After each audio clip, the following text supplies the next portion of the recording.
Assalamualaikum warahmatullahi wabarakatuh dan selamat pagi pelajar-pelajar semua. Sihat? Cikgu harapkan semuanya dalam keadaan sihat dan juga bersedia untuk pembelajaran kita pada pagi ini. Jadi dalam subjek pengurusan diri, kita akan mulakan dengan topik yang pertama, iaitu kebersihan anggota badan dan dandanan diri. Baiklah pelajar, di akhir pembelajaran nanti, pelajar-pelajar semua akan dapat yang pertama, menyatakan bahan dan alatan penjagaan kebersihan anggota badan dan dandanan diri. Dan yang kedua, pelajar dapat menyatakan fungsi bahan dan alatan penjagaan kebersihan anggota badan dan dandanan diri. Baiklah, semua telah bersedia. Mari kita mulakan. Dalam kehidupan seharian, kita perlu sentiasa menjaga kebersihan anggota badan supaya bersih dan kemas. Badan yang bersih dapat meningkatkan keyakinan diri.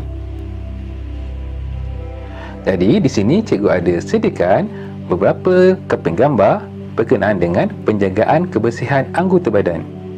Mari kita lihat gambar rajah yang pertama. Jadi, apakah aktiviti yang dilakukan dalam gambar rajah ini?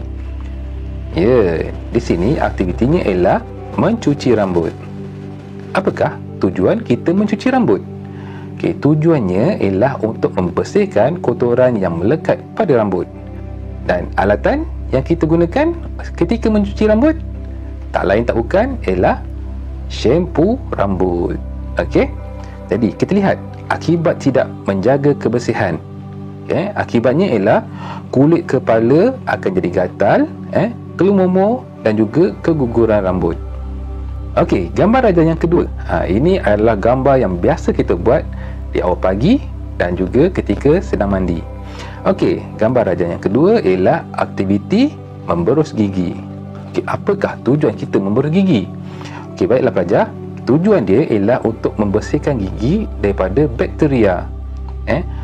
Bakteria ini memang wujud dalam mulut kita, jadi kita perlu kawal dengan kita memberus gigi.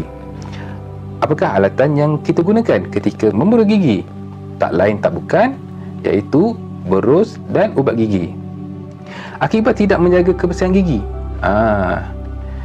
gigi akan jadi rosak, gigi akan berlubang dan juga gusi bengkak. Kita lihat pada gambar rajah yang ketiga. Ini tak lain tak bukan, iaitu aktiviti mandi. Okey, apakah tujuan kita mandi? Tujuan kita mandi ialah untuk menghilangkan kotoran dan bau badan akibat peluh. Kalau tak percaya, cuba tak mandi sehari. Memang bau lain macam. Okey, alatan yang kita gunakan sabun mandi. Tak kisahlah dalam bentuk busa ataupun cecair. Akibat tidak menjaga kebersihan, badan akan berbau dan kulit gatal. Baiklah pelajar, ini adalah gambar yang terakhir dalam penjagaan kebersihan anggota badan.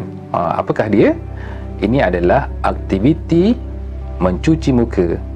Apakah tujuan kita mencuci muka kita? Tujuan kita mencuci muka adalah untuk membersihkan kotoran yang melekat pada muka. Jadi, apakah alatannya? Alatannya ialah pencuci muka. Kita lihat akibat tidak menjaga kebersihan. Jadi kulit muka akan bermasalah. Setelah kita membuat penjagaan kebersihan anggota badan seperti mandi, berus gigi, cuci muka dan shampoo rambut, jadi kita perlu buat dandanan diri. Apakah dia dandanan diri? Dandanan diri ialah menghias diri dengan menggunakan alatan dandanan diri. Tujuan dia ialah untuk mencantikkan, mengemas diri agar nampak ceria dan bersih. Okey, mari kita lihat gambar yang cikgu telah sediakan. Ini adalah aktiviti mencantikkan muka. Biasanya bagi pelajar-pelajar perempuan memang sukalah mencantikkan muka. Jadi nak menggunakan apa? Tak lain tak bukan, kita akan gunakan bedak. Gambar yang seterusnya iaitu gambar yang biasa dilakukan oleh pelajar lelaki, iaitu mencukur. Apa yang dicukur ialah jambang, misai ataupun janggut. Jadi apakah alatannya? Iaitu kita akan gunakan pisau cukur. Gambar yang berikutnya iaitu gambar aktiviti memotong kuku. Jadi dalam aktiviti ini kita perlu potong kuku-kuku kita yang panjang kerana ada kotoran-kotoran di bawah kuku ataupun di celah-celah kuku. Jadi kita perlu potong agar kita dapat kekalkan kebersihan diri. Jadi alatan yang digunakan iaitu pemotong kuku. Gambar yang seterusnya iaitu gambar mewangikan diri. Jadi untuk mewangikan diri, apakah alatan yang kita gunakan? Tak lain tak bukan, itu minyak wangi. Aktiviti yang seterusnya iaitu aktiviti merapikan rambut.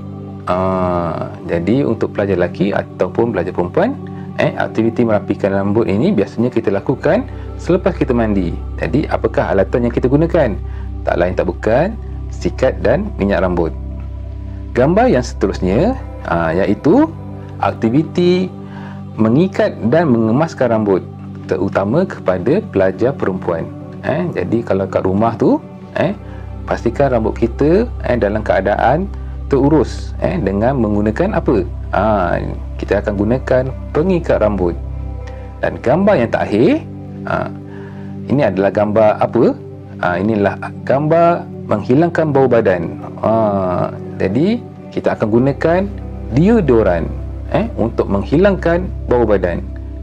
Dalam pasaran ada banyak jenis deodoran. Jadi boleh gunakan. Dalam kita mendandan diri, terdapat perkara yang kita perlu elakkan. Apakah dia? Okey. Alat dandanan diri tidak boleh dikongsi guna supaya penyakit seperti klomomo dan kurap tidak berpindah kepada orang lain. Contohnya kita berkongsi sikat ataupun kita berkongsi deodoran. Tu tak boleh. Alatan dandanan yang menyentuh kulit, kita tidak boleh kongsi dengan sesiapa pun. Baiklah pelajar, itu saja setakat pada pagi ini. Kita berjumpa di lain masa. Assalamualaikum warahmatullahi wabarakatuh.